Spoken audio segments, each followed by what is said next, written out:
আজকে আমি কি রান্না করেছি বন্ধুরা একটু দেখো। এখানে করেছি ছোট মাছের চচ্চড়ি, একটু মানে ছোট ছোট মাছের আলু বেগুন দিয়ে চচ্চড়ি, এটা শুকনো চচ্চড়ি। আর এখানে আর মাছ করেছি, তো এই 3 পিস আর মাছ রেখেছি, আমার দেওর আসবে নিয়ে যাবে। এখানে 1 পিস রেখে দিলাম, আমার হাজব্যান্ড খাবে, আমার বড় মেয়ে আমি কেউ খাবো নাই। আর করেছি শাক করে, এখানে নিয়ে আসলাম এখন বাজার থেকে মেথির শাক নিয়ে এসেছি, ধনে পাতা নিয়ে এসেছি, একদমই টাটকা টাটকা খুব সুন্দর শাক নিয়ে এসেছি, অনেক কিছু বাজার করে নিয়ে এসেছি। তারপরে এখানে আলু টমেটোর সকালবেলা একটু তরকারি করেছিলাম, এই তরকারিটা আমার মেয়ে খুব ভালোবাসে। করতে পারেনি বেশি, কারণ একটু বাজার যাওয়ার ছিল। তা আমার হাজব্যান্ড বাজার যেতে দিনই ওকে, আমি কেন যেতে দিই না, কারণ আছে যে অনেক সবজি নিয়ে আসে, রাখার জায়গা হয় না।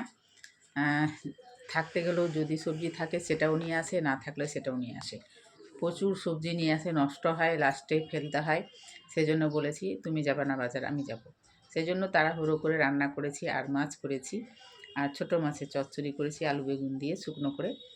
আর কালকের সকালে একটা আলু টমেটোর তরকারি করেছিলাম, সেই সবজিটা আমার মেয়ে খুব ভালোবাসে, তো সেটাও আছে, সেটাও খাওয়া যাবে। আর কালকে লাউ দিয়ে মাথা করেছিলাম, সেটাও আছে। তো আমি এই রান্না করেছি বন্ধুরা আজকে, তাড়াহুড়ো করে আর কি। কেমন লাগলো রান্নাগুলো? যদি ভালো লেগে থাকে লাইক শেয়ার কমেন্ট অবশ্যই করো। টাটা বন্ধুরা, আবার কালকে দেখি কালকে কি হচ্ছে রান্না, তোমাদেরকে আবারও দেখাবো।